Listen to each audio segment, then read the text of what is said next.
Bonjour tout le monde, ici Samuel Denis, votre coach en perception positive. Aujourd'hui, on va parler d'émotion. La émotion, les gens qui sont dans leur prison émotionnelle. Et pourquoi je parle de ça? Parce que c'est un problème, c'est un problème majeur. Parce que les gens se font contrôler par leurs émotions au lieu de contrôler leurs émotions. J'ai déjà parlé du bouddhisme, qui était une religion très bonne au niveau des émotions.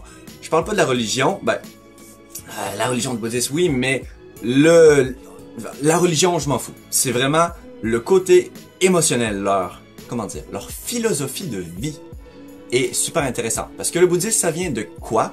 C'est une personne qui vivait dans un milieu de vie riche et qui n'était pas heureux.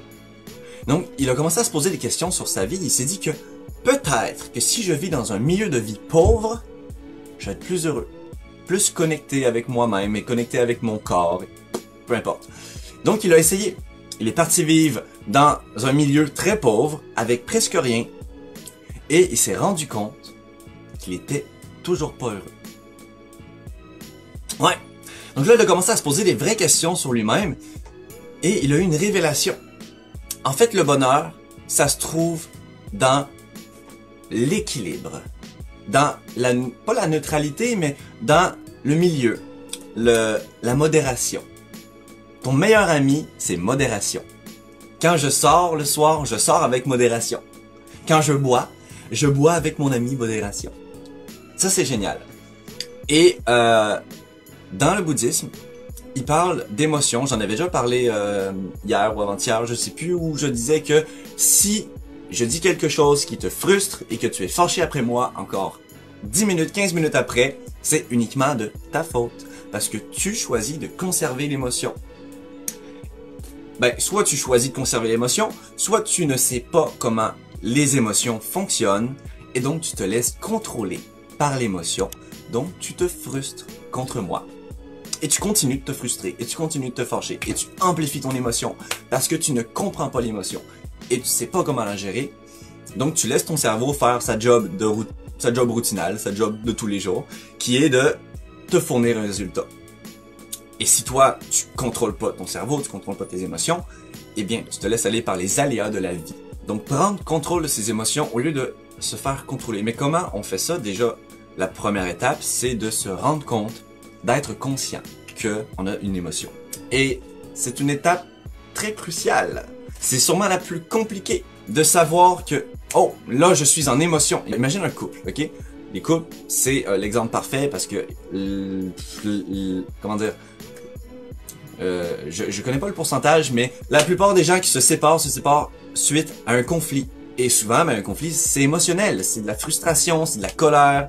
En fait, ils savent qu'ils sont en émotion, mais ils sont pas conscients que là, je suis en train d'éprouver une émotion forte et c'est elle qui parle à ma place. C'est elle qui fait que j'agis de telle manière et au lieu de s'en rendre compte, de prendre une respiration, de se calmer et de dire, ok, je suis en émotion, c'est tout à fait normal, je suis frustré, mais je vais pas te parler tout de suite.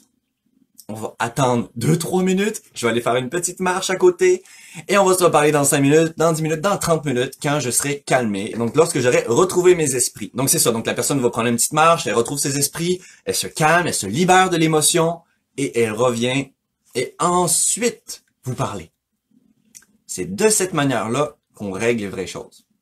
Parce que, si je me fâche contre toi, et que je suis en émotion, ma vision devient noire. Ce qui veut dire que je vois le mal, ce que j'aime pas, ce qui me fait chier, et ce qui est mauvais.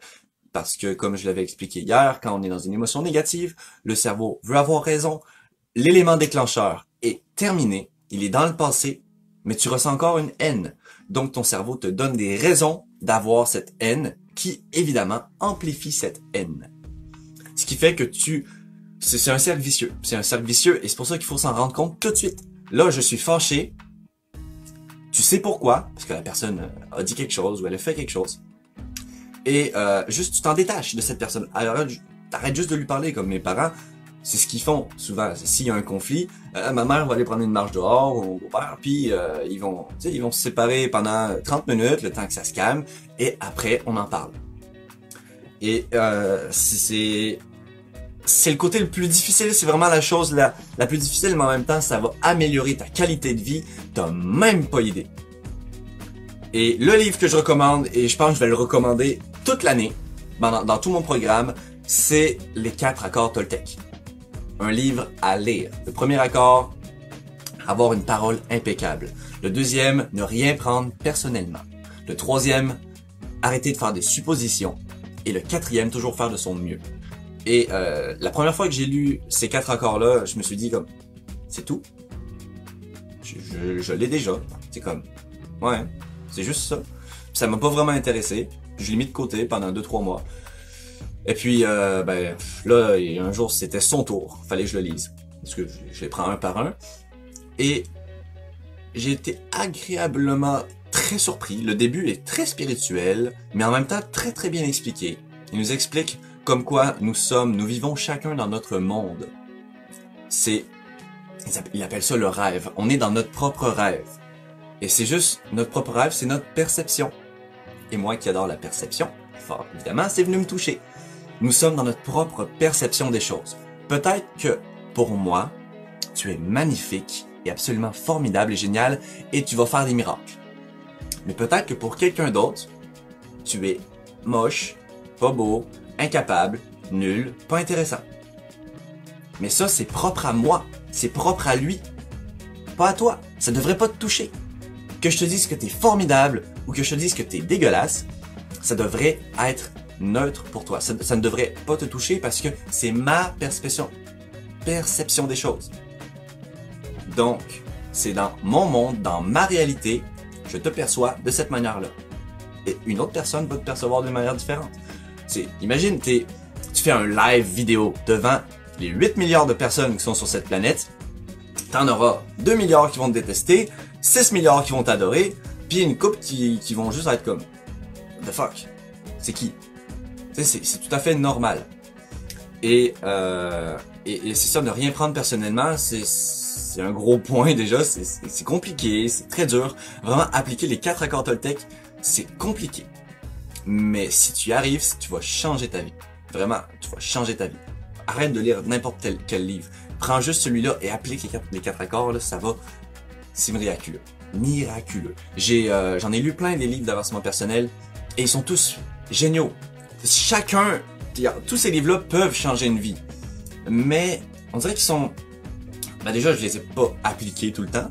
Puis c'est comme... Il y a beaucoup de choses à faire. Et ça devient compliqué. Parce que là, il y a tous les livres là qui vont dire comme faut que tu fasses ça. Puis oh wow, c'est génial, ça va changer ma vie. Mais là, j'ai lu un autre livre, puis il me dit ça. Puis oh wow, c'est génial, ça va changer ma vie. Puis là, après ça, j'en ai un autre, puis un autre. Puis c'est pour ça que je veux faire des vidéos, parce que je veux partager tout ce qui devrait changer ma vie. Mais en même temps, je veux passer à l'action. D'où le programme, tout est possible. Des connaissances, de l'action, et on change notre vie. Et mais ce livre-là, Les 4 accords Toltec, était vraiment super intéressant parce qu'il était simple et énormément efficace. Comme 95% des conflits de ma famille sont dus au 3e accord, faire des suppositions.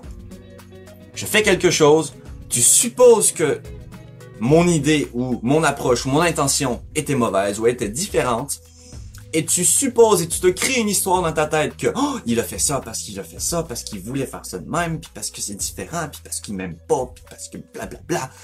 Non. Moi, j'ai juste pris mon papier, j'ai fait une fleur dessus, je l'ai posé là. That's it. Il n'y avait aucune intention derrière. Pourquoi tu te crées une histoire? C'est tout. Donc, arrêtez de faire des suppositions. En tout cas, on s'égare un petit peu là. Faut qu'on retourne sur les émotions. Les émotions, nous ne sommes des êtres, les seuls êtres. Ah oui. L'échelle des émotions.